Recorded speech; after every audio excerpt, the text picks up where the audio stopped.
अस्सलाम वालेकुम, मैं हूं शान से। उम्मीद करती हूँ कि आप लोग बिल्कुल ठीक होंगे और बात करेंगे पाकिस्तान सुपर लीग के हवाले से कि कौन सी टीम्स जो हैं क्वालिफाई राउंड की तरफ चली गई हैं और कौन सी टीम्स जो हैं अब तक अपने एक दो मैचेस के ऊपर है रिलाई कर रही हैं कि वाला मैच हम विन करेंगे और आगे क्वालिफाई राउंड के लिए, आगे सेमीफाइनल राउंड के लिए क्वालिफाई कर लेंगे। लेकिन जो मैच देखा गया कराची किंग्स और लाहौर कलंदर्स के दरमियान, उस पहले मैं बात करूंगी कि वो एक ईजी विन थी लाहौर कलंदर्स के लिए। लेकिन आपके premium fast bowler Shaheen, Rauf, वही सेम हालात आज से अगर आप 2022 में चले जाएं, 3 साल पहले की बात है, यही सेम हमने मैच देखा ऑस्ट्रेलिया पाकिस्तान का था, T20 सेमीफाइनल। और उसमें भी ये दो ही बॉलर से जिन्होंने तब कह लें कि बिल्कुल ही गंदी बॉलिंग करवाई थी। और उसके बाद हम हसन अली को कोसते रहे, हसन अली को हम कहते रहे कि आपने कैच ड्रॉप किया, हमने उनको टीम से बाहर कर दिया, डोमेस्टिक में हम जगह नहीं दे रहे थे उनको, और हमने उस प्लेयर का करियर ख़त्म करके रख दिया। लेकिन शायद आज उन लोगों को रियलाइज हो रहा है कि ठीक है कैचेस विन मैचेस, लेकिन इसका ये मतलब नहीं है कि अगर एक कैच ड्रॉप हो गया तो अगली 3 गेंदों पे आप छक्के खाएं। और माजी में होता रहा, अभी भी ये चीज़ हो रही है, तो कब ये बॉलर्स खुद को बेहतर करेंगे। और एक लीग मैच है, लीग मैच पे आपका किस चीज़ का प्रेशर है। जब जैनब अब्बास ने सवाल किया शहीन से कि आप बताएं कि क्राउड है तो क्राउड का ओवरऑल प्रेशर भी होता है, तो उन्होंने सवाल सुने बगैर कह दिया नो नो, वो बात ही नहीं सुन रहे थे उनकी। फिर उसके बाद जब उन्होंने कहा कि अच्छा एंड पे क्या बॉलर्स की आपस में बात हो रही थी, जब आपको रन पड़ रहे थे, फिर आपको मैच हारने के विचार थे, तो आगे से उन्होंने स्ट्रेट अवे ये बात की कि कोई खास नहीं। मतलब जब आपका ऐसा बिहेवियर है, आपका ऐसा एटीट्यूड है, तो फिर यही रिजल्ट आएंगे। और शायद कलंदर्स एक ऐसे फ्रेंचाइज है जिसने आपको जगह दे दी हुई है, आपको एक कह लें कि बस नुमाइश के तौर पर रख दी और आप वहाँ पे कुछ भी नहीं कर रहे हैं।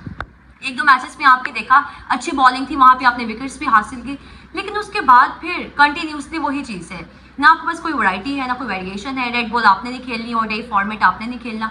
T20 फॉर्मेट है जिसमें हम आपको जगह देते हैं। और वो बाबर आजम जो कि आजकल हमदर्दी लेना चाह रहे हैं, उनकी भी पाकिस्तान सुपर लीग में देख लें वही हालात हैं, 0, 1, 2।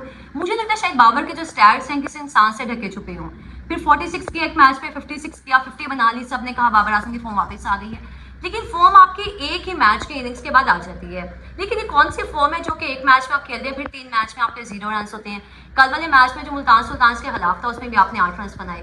तो समझ से बाहर है कि आपके सीनियर प्लेयर्स जब लीग में परफॉर्म नहीं कर रहे, तो फिर आपकी पाकिस्तान सुपर लीग को कहाँ से हाई मिलेगी, कहाँ से आपकी पाकिस्तान सुपर लीग जो है आगे आने वाले दिनों में मज़ीद टीम्स आएंगे, फिर प्लेयर्स आएंगे, डोमेस्टिक के प्लेयर्स हैं, वहाँ पे आप उनको मौका नहीं देते। साहिबजादा फरहान 2 साल खेलते रहे, रन बनाते रहे, कोई उनको मुंह नहीं लगा रहा था। तैयब ताहिर को देख लें, कोई इनको जगह नहीं दे रहा था। इरफान नियाजी हो गए, जितना डोमेस्टिक का मटीरियल है उनको हम जगह नहीं देते। पाकिस्तान टीम में आई और पाकिस्तान सुपर लीग में आई, वहाँ पे एक दो मैचेस में अच्छा खेला और साहिबजादा फरहान ने तो नो डाउट T20 में शायद उनको मौका मिलना चाहिए। जहाँ जहाँ मौका मिला इस्लामाबाद यूनाइटेड में उन्होंने वहाँ पे रन बनाए। लाहौर कलंदर्स के साथ थे, लेकिन उस साल में उन्होंने 50 शायद एक बनाई थी, लेकिन उस तरह हर मैच में अच्छा नहीं खेल पाए थे। लेकिन अब हर कोई बात करे साहिबजादा फरहान की, लेकिन ये सहाफ़ी हैं जो फॉर्मर क्रिकेटर्स हैं, डोमेस्टिक में उनको क्यों नहीं देख पा रहे थे। मतलब अगर आपके डोमेस्टिक की पिचेस कंडीशंस अच्छी नहीं है तो आप उनको बेहतर करिए, और फिर बाद में कोई प्लेयर वहाँ की बात ही नहीं करता। शायद मुझे सलमान बट एक वो प्लेयर हैं जो कि डोमेस्टिक को देखते हैं और ये भी बात करते हैं कि डोमेस्टिक के प्लेयर अच्छे, इसको मौका मिलना चाहिए। लेकिन साहिबजादा फरहान के बारे में बात करते थे कि ये इंटरनेशनल मटीरियल ही नहीं है। और आप सलमान बट ही बैठे हैं, वो भी कमेंट्री में कह रहे हैं कि हाँ साहिबजादा को आप मौका दें।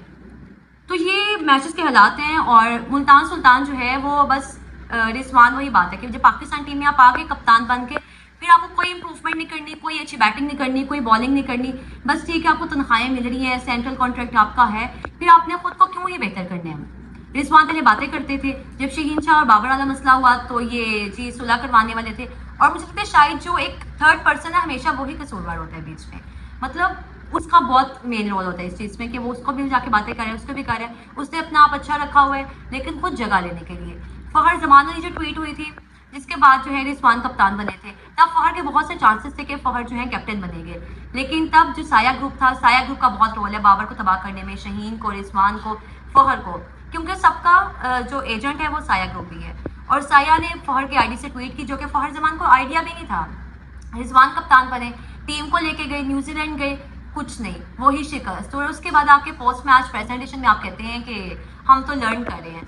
मतलब आप कितने को लर्न करेंगे। फिर बाद में फॉर्मर प्लेयर्स आमिर हो गए, अहमद शहजाद हो गए, वो आपका मजाक बना रहे हैं।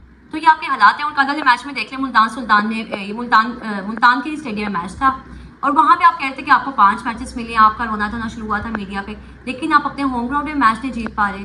और पेशावर जलमी के खिलाफ, मतलब वो टीम जिसका कुछ पता नहीं, किसी भी दिन कोई कम्बिनेशन नहीं है, कोई कुछ नहीं है। ना साइम परफॉर्म कर रहे हैं, कल के दिन उन्होंने 48 रन बनाए, ना ही बाबर आजम फॉर्म में है। मोहम्मद हारिस ने शुरू वाले मैचेस में अच्छा खेला।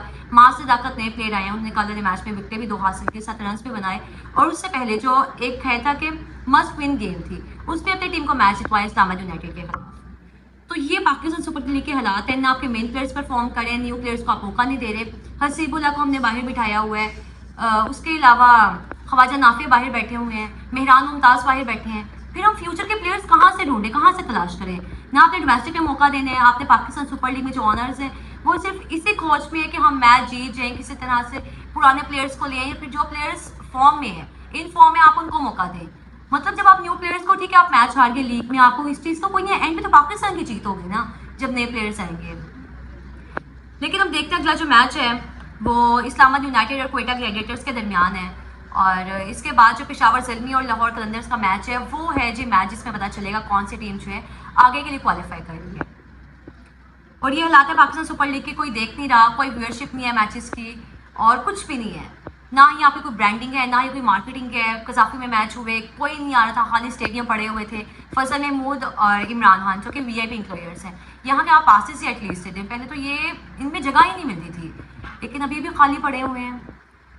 तो खैर अब अगले मैच में देखते हैं, और जो लाहौर और पेशावर का मैच है उसमें देखते हैं कि शहीन जो है बासिल है, फिर बाबर आजम जो है मैच जीतेंगे और क्वालिफाई करेंगे सेमीफाइनल के। और इसी के साथ मैं इजाज़त चाहूँगी, अपना बहुत सारा ख्याल रखिएगा। अल्लाह हाफिज़।